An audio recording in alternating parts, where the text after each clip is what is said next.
there are different ways to do El Camino and having different experience depending your needs or the things you want to do during the way. The thing is, Gaudí, with these crazy ideas, he designed like a useful house for all year. I think the main work, the masterpiece of Gaudí's Sagrada Familia. Because the design, because the time he was working, Gaudí, this young architect, wanted to have this new style, making this in some way opposition to the neo-Gothic. I don't think Gaudí was crazy. I think Gaudí was genius. But the thing is, it's interesting to see inside Gaudí, not just the facade. So if you ask me, I think the most interesting in Gaudí's work is inside. As I said, this useful use, this organic design, everything has a purpose in Gaudí's work, and everything was thought for be like this. So till the moment you are going inside the Capricho, until the moment you are going out, you are our promoter. Hello, pilgrims. Welcome to the Way to Your Way podcast. Today, we are going to be talking with Aldo Alonso. He's a guy in the Capricho de Gaudí in Cantabria, in Comillas, the town of Comillas. And then we're going to be talking, so what kind of building teach us about creativity, wonder, and living with purpose? Today, we discover El Capricho de Gaudí. And for that, Aldo Alonso is here today. Hello, Aldo. How are you doing today? Hello, I'm nice. Thank you. And you? Everything okay? Good, thanks. Well, so we just met recently at the El Capricho de Gaudí when you were showing us that marvelous scene that he designed. So can you tell us a little bit about what he inspired to create that El Capricho de Gaudí? Okay. Good question. A little complicated to start with that, but I suppose the general inspiration in Gaudí's work is always the nature. So the nature is like always. You can see nature everywhere in Gaudí because, for example, Sagrada Familia is like a forest with the columns inside, and the facade of Casa Batlló is like the Mediterranean Sea. So always is nature. Everything is very natural. Everything is very organic in Gaudí, and also in Capricho, because Capricho is, I don't know if the public knows, but the facade of the house is decorated with sunflowers. So there is the nature because it's a flower, but also it's interesting because the sunflower is like a symbol about the house, because the house is like a sunflower that looks for the sun during the day. So everything is very green, very ecologic in Gaudí's work. Also, like inspired by the nature, because Gaudí was always inspired by this nature, but also looking for a useful and healthy use, having like illumination, but also heating, fresh air inside. So everything is very natural, very organic, and very useful in this way. Okay, and I remember when we were there that you were mentioning about how was created the lights that are around, so that every room has enough light, and then also part of the windows, the design about the music, the sound of music that you make. How was that created? Yeah, this is because there's a peculiarity of the house, because the owner, the original owner, so the promoter of the work, was Máximo Díaz de Quijano. So Máximo was an Indiano who made money in Cuba, and he came back again to Spain, and he was a Marquis of Comillas lawyer, but also, like in a matter way, Máximo was a pianist and a composer. So the music was like Máximo's passion, like the nature for Gaudí in some way. So the house has a lot of musical details. And maybe the most special one is the windows. They are sash windows. So they have like counterweight inside every window for making balance to block the window in the part you prefer. But also these counterweights are made in iron. So when they move and they crash between them, they produce music in every window and they sound like bells. So it's something very interesting and like the main exclusivity in the house. Because Gaudí in other houses use also these kind of sash windows with counterweight, but with music only in El Capricho. Maybe because this music that inspired Maximo's life. Okay, You were also mentioned that Gaudí, that was his first design, and Mhm, when he did that, there is no records that show that he was in Comillas. Is that mhm. correct? Yeah, that's it. Yeah, because El Capricho and Casa Vicens in Barcelona are the two first houses Gaudí designed. And officially, when Gaudí was making El Capricho, he was also making this one, Casa Vicens, but also he started Sagrada Familia. So Gaudí was a little busy in Barcelona. A little bit. So, so he made the plans, draws, models, because Gaudí used to work with models in 3D, not just with plans like normal plans. And all that material was given to Cristobal Cascante, another architect. Cascante was a schoolmate of Gaudí. So Cascante was the one in charge of Gaudí, of the work in Comillas, and Gaudí sent some letters to Cascante with instructions.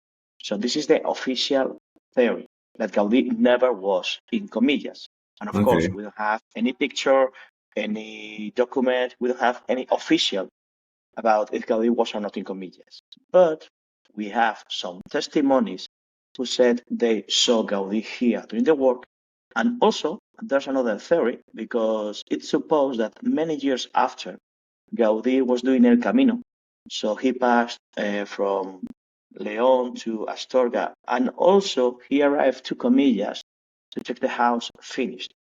That is Okay. only a theory, it's not official. So who knows? So we don't know if Gaudi was or not in Comillas, but if you want my opinion, Gaudi was in Comillas.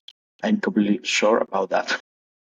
Yeah, because the work is so perfect that without his supervision, it probably would be really difficult to do that from distance. Yeah, of course, because Gaudi was so professional. He was always checking every detail in the work. Estamos en un lugar donde la cultura se vive, donde el arte sorprende y donde el conocimiento se comparte. Un lugar donde la arquitectura es música. Una casa en clave de sol, que gira buscando la luz como un girasol que late. Un hogar con alma, donde cada visitante es bienvenido, donde cada rincón guarda historias. Somos más que un monumento. Somos una familia que cuida del legado de Gaudí. Una orquesta que hace brillar cada detalle. Un patrimonio vivo donde cada uno de nosotros aporta su luz. Llevamos más de 140 años abriendo nuestras puertas, porque la cultura no tiene temporada, porque tras cada día de lluvia siempre sale el sol. Un hogar que brilla con luz propia, porque la suma de nuestros corazones, de nuestras voces, de nuestras historias, hace que esta casa nunca deje de latir.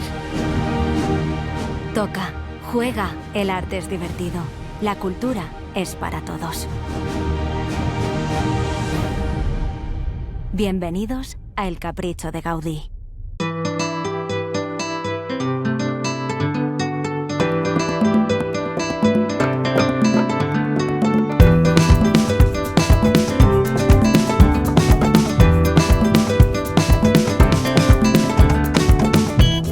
We know he was in León and Astorga, these other works outside Barcelona. So why not in Comillas when you are just 30 years old? You are like starting your work, looking for clients. And yeah, the house is so personalized. Well, every work made by Gaudí is unique because Gaudí made the works thinking about the needs of the owner. Yeah? But in this case, Comillas is so different if you compare with Barcelona or with León. So thinking about the area where the house is, thinking about the weather in this region, thinking about the needs of the owner. So I'm sure Gaudi was here before the work, checking all this, selecting the material, making the design, and maybe during the work, at least once, twice, checking all these details. Because Gaudi used to make changes during the work, adapting depending on the needs. So I don't have any proof that Gaudí was in Comillas, but I don't have any doubt he was in Comillas. But this is just Yeah. my opinion, okay? It's not the only possibility. Okay. And you mentioned that Gaudí was walking the Camino, correct? Mhm. Okay, so the Camino, for the viewers that are looking us, so the El Capricho de Gaudí is in the town of Comillas, and El Camino del Norte go through it. That's And it. Mm. Camino Lebaniego is close, but it's not going through Camino Lebaniego, but it's close in the area. So, do you know anything about that experience from Gaudí, about the Camino, anything that you know it? I don't know, because this theory that Gaudí was making El Camino and he arrived to Comillas, it's a book about it that was wrote by John Matamala, I think. Well, is the writer of this book is the son of Gaudí's sculptor. So it Okay. was, I think, it's Llorenç Matamala was the father, was one of the main collaborators with Gaudí because he made the columns of El Capricho, but also some statues for Sagrada Familia, for example. And then John Matamala, the son of that man, was the one who wrote this book, like making like explaining the relation between Gaudí and Joan Matamala. So it's that testimony about that man who said Gaudí was doing El Camino, but it's just the testimony of that man, so it's not official. But well, Okay. he was closer to Gaudí, so I can imagine. Well, I want to imagine this is true, but again, who knows? Because we don't have official information. But well, Gaudí was so religious, especially during the last days. Not this because this trip was supposed to do like before. Gaudí was this famous and so religious architect, but Gaudí was always very, like in some way, mystical and religious. So I can imagine, in case Gaudí made El Camino, it was like a good experience to him because I suppose he enjoyed to visit these places like with these religious buildings, but also with all this art around Camino, this experience to share with people. Because Gaudí is famous because he was not like this classical master who offers lessons to the populace. About the testimonies we have, Gaudí preferred to do like this kind of conversations, like Okay. have a walk with her friends and making this kind of conversation, not just this master and puppet, more like closer friends. So I suppose I never did El Camino, so I don't have this experience. But speaking with friends of mine who had done El Camino, is so like in this way, like so social, like you share with people, and I suppose in that way, this combination between art, religion, and social experience, I suppose it was like good for Gaudi, but I don't know. It's just Yeah, my opinion. you're correct. So there are a lot of people that decided to go the Camino for their religious purposes, but there are all spiritual purposes. There are art, history. The social part is something that happened a lot. So my son just came from the Camino Mhm. 2 days ago, and he started by with my wife, and then he was walking by himself, and after that he started making friends and friends, and Mhm. he ended the Camino with like a 12 friends, 12 new friends that he didn't know before. So Yeah, because I think El Camino is like you can do like different ways of Camino. So because your purpose, your objective during the Camino, well, the main one or the typical one is to arrive to Santiago with this like this religion experience, right? Like make like Santiago's or St. James way. But also you can enjoy.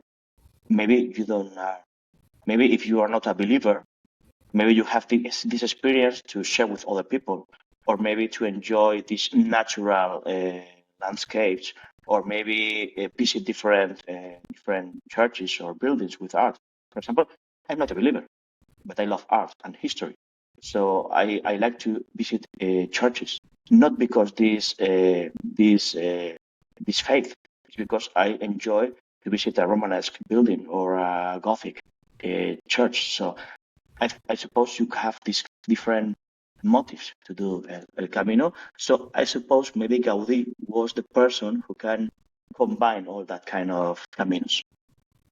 Yes, yes, that's correct. You have infinite reasons for walking the Camino. Mm. And we recently had also a customer that he went to the part of the Camino Frances, and he just did it because of art. That was his interest. Going to the different churches, places, and looking the art, how their structures are still there. So that was he was interesting for him, and he was trying also to talk to other pilgrims to let them know about his experience as well. So then we know about Gaudi, what have he done, built, and all those designs that he have done. But what else can you tell us about Gaudi? Oh, another difficult question. Well, I suppose the things everyone knows about Gaudí. So one of the most famous Spanish architects, well, maybe one of the more famous international architects.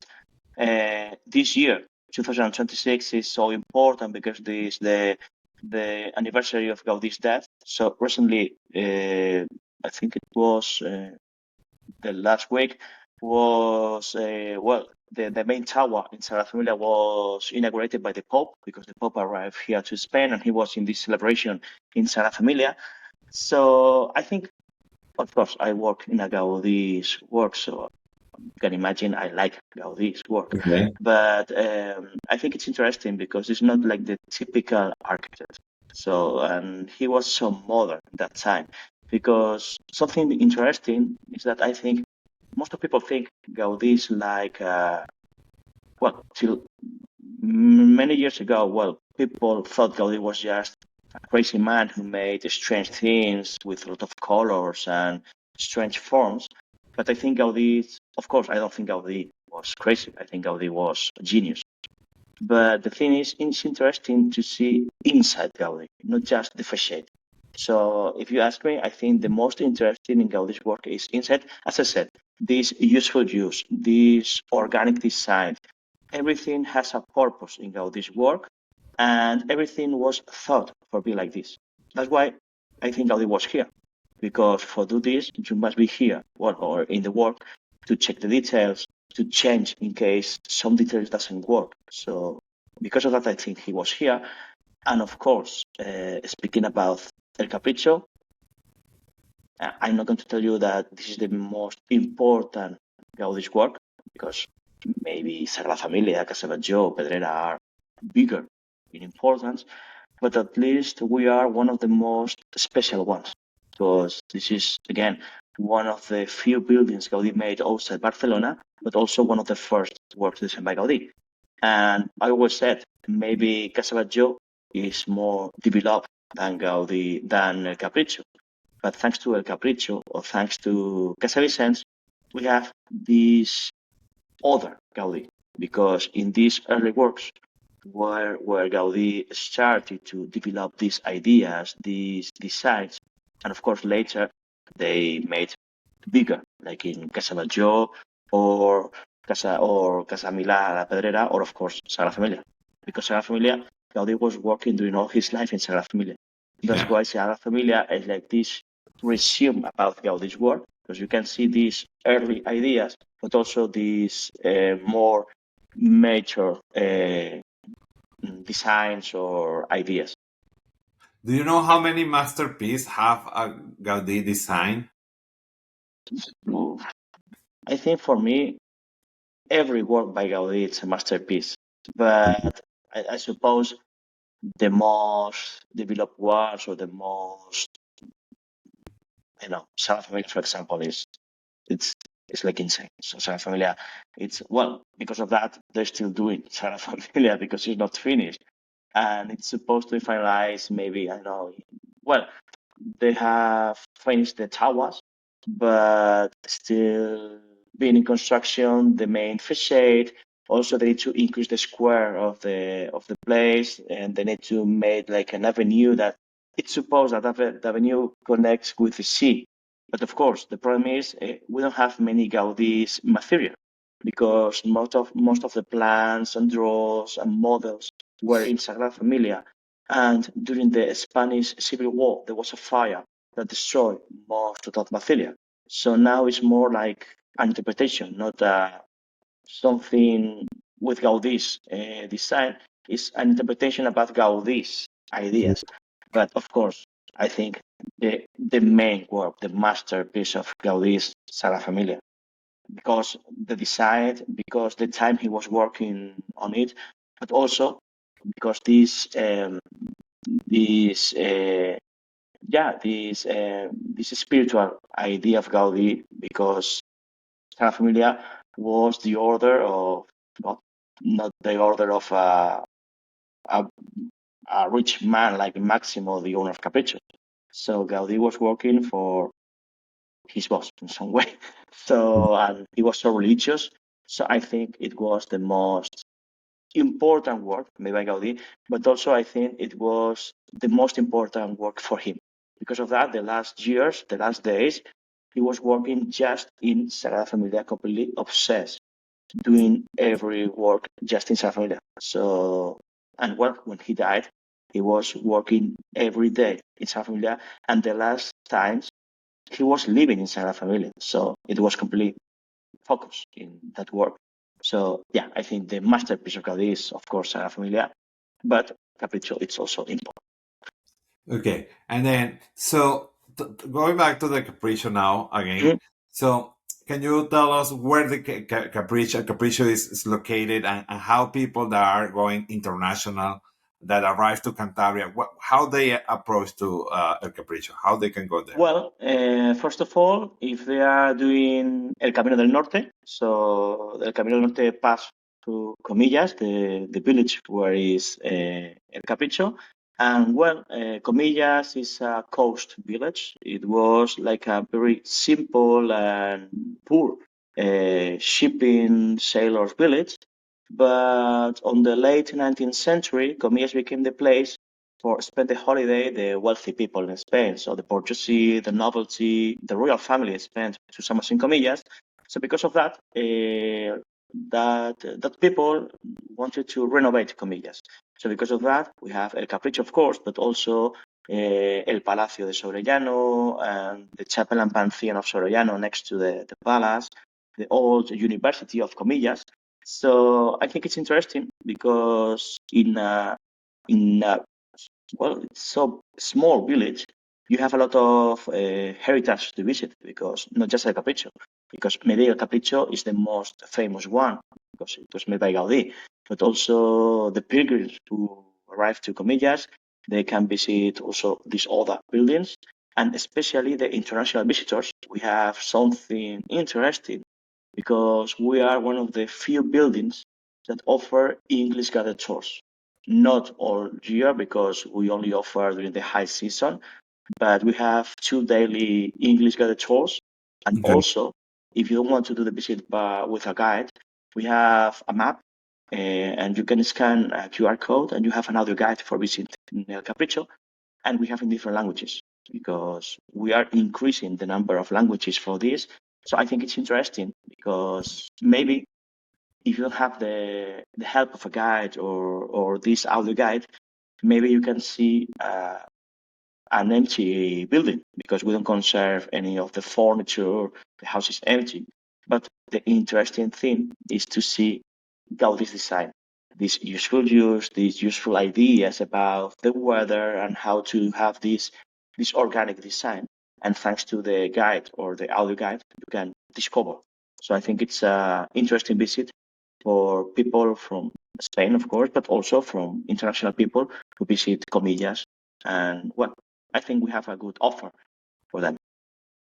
Okay. Do you have an idea how many people go to the El Capricho de Gaudí in a year? I can't tell you because I don't manage this kind of data, but we have a lot of people visiting El Capricho.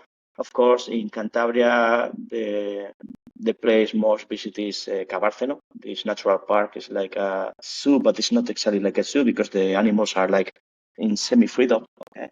But Okay. next to Cabárceno, and maybe we are the second or third. I don't know. I'm just speaking. I don't know the exact numbers, but maybe we are the second or third monument visit in Cantabria. And the thing is, we prefer less people and more quality, because I remember the old times before the COVID. We'll have like a maximum capacity for visits. So in that times, you were able to visit the Capricho free or with a guide. There were no different capacity for kind of visits.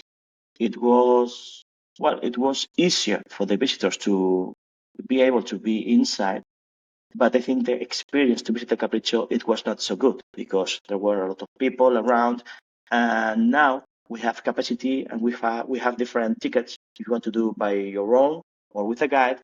And sometimes the problem is of course you can buy the tickets on the website and then you have just direct access to the house. But if you come without a ticket, maybe you don't have capacity for visiting. So I can imagine this is not good for people who didn't have the ticket and they are not able to visit. But we prefer this to bring the visitors a better experience, to enjoy the house in a better way without so many people around. Because you can imagine when you are free, but there's a guided tour or a private group and a lot of people around, the experience is not so good as we like. Okay, so we prefer to control this access and have less people, and so important, less money, because you must to know that Capricho, it's a private museum, and that means everything we do is thanks to the visitors, because we don't have any kind of investment from outside. So every visitor who visits El Capricho is helping to conserve the building, to let us be able to investigate, to be like a better museum day by day. So everything is thanks to the visitors. Because of that, every visitor is so important. And because of that, we like to bring this good experience, not just because the visit. So till the moment you are going inside the Capricho, until the moment you are going out, you are our promoter. And we like to bring this good experience to them because it's so important. Thanks to the visitors, we are here and we are working and we are able to develop El Capricho and offer like a better experience day by day. And you're doing an amazing job. And then, so viewers, if you're going through the Camino del Norte, you need to stop when you go to Comillas. Stop on Capricho de Gaudí. It's a very nice masterpiece from Gaudí, and then the structure and the history about it and the explanation that the tourist guide that make for you is you're gonna have a great experience there. Talking, I remember that when we were there, you mentioned that the Capricho passed through different stages through the history. Mm-hmm. So I remember that I believe that like a summer house vacation. It was also a restaurant. It was also abandoned. So can you tell us a little bit about all that? Yeah, of course. Originally, the house was designed like a summer residence for Maximo, the original owner. The thing is, Gaudí, with these crazy ideas, he designed like a useful house for all year, because of course the house was focused in this summer use, but also with natural heating, with this orientation with the sun, it was useful during all year for having this use of the house. The problem was the house was designed for Maximo, so it was so personalized, and Maximo was single and without children. So then when Maximo died, the family used the house, but they need to adapt some details. That's why they changed the decoration and the furniture. For example, the original conservatory was destroyed for build more rooms to increase the space of use of the house. And even with that, I don't know, I suppose they don't like it or they don't use it. And the house was like abandoned for some years without use, without care. So they put on sale and nobody wanted to buy the house. So finally, they sold in 1977, And the family who bought, they restored, like nowadays, more or less, during the 80s, between 1988 and 1989. And then in 1989, the building was opened like a restaurant. And it Okay. was a restaurant for 20 years, till 2009. So in that time, the current owners, another family, because always a private house, they transformed into a museum, and it was open for the public since 2010. Because, well, a restaurant, it was not the best way to treat a monument like this. So it was like an economic way to conserve the house with these tickets. But also, in the other hand, they open to the public to visit in a better way because, well, people prefer to visit and discover the importance more than have a drink or eat in one of the rooms.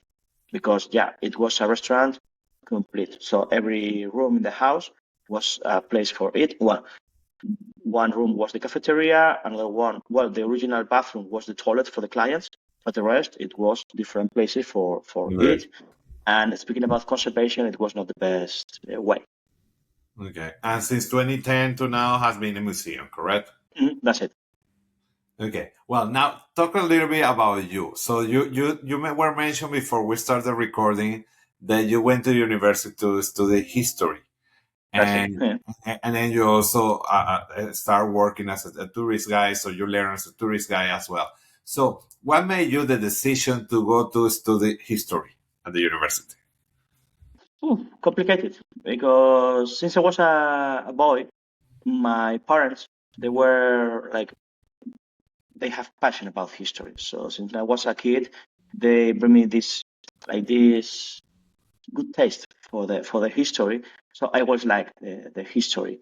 So when I decided to study this career in the university, in fact, I was thinking about history or journalism, and the thing was thinking about a future job. I think journalism is easier because history, humanities are not so useful for work. It's complicated, at least here in Spain. If you're not a teacher, you'll have many future if you study history or art or this kind of studies. But I thought that it was if I'm going to be 5 years studying a career, I prefer to do something I really love, and because of that, I study history. And after that, I made a professional formation for tourism, for be a guide or bring information to the tourism. So because of that, I started to work in a hotel, like in reception, and later I have the possibility to work in El Capricho. And well, I suppose for me it's perfect because I can combine this kind of work with history, but also with tourism, and I enjoy very much my work. So, and well, you were with me during a tour, so I think I can share this with the public, and I think people can see I really love and enjoy my work. Yeah, you have the two words together, so Yeah. that's very good. Then, what are the most questions that you get from tourists when they are going through a capricho? About Capricho or in Yes. general? Because the most common questions are where can I go to eat or where can I have a hotel? Because during the low season in Comillas, everything's closed. So Okay. I can imagine just Capricho it's open, so the restaurants, the bar are normally closed, so it's difficult for the visitors to have this. But well, in Santillana or in San Vicente, they used to have places open, so you can visit us. You can go in during the Camino and continue in the next stop. You can eat, so don't worry about that. But well, the main questions are, I don't know. Well, why Gaudí made this house here? So because everyone thinks that every work by Gaudí is in Barcelona. So why in Comillas a house designed by Gaudí? And it's because this atmosphere of Comillas when it was changing and these orders of these wealthy people. Because of that, Gaudí arrived. And not just El Capricho, because before El Capricho, Gaudí designed the furniture for Marquis of Comillas Chapel and a kiosk for the royal family. So because of that, Maximo knew about Gaudí and made the order of the house. But yeah, about the reason about why we have El Capricho here. Another question is if it's true that it's one of the first houses or the first house designed by Gaudí. I always said Casa Vicens and Capricho are the same because they are contemporary. So, but El Capricho was finalized before, so maybe we are first, and Casa Vicens is second. But well, doesn't matter. Both are contemporary. And well, sometimes when they saw, I know, like a program in TV about the house, they have some idea about. I thought it was something musical in some place in the house.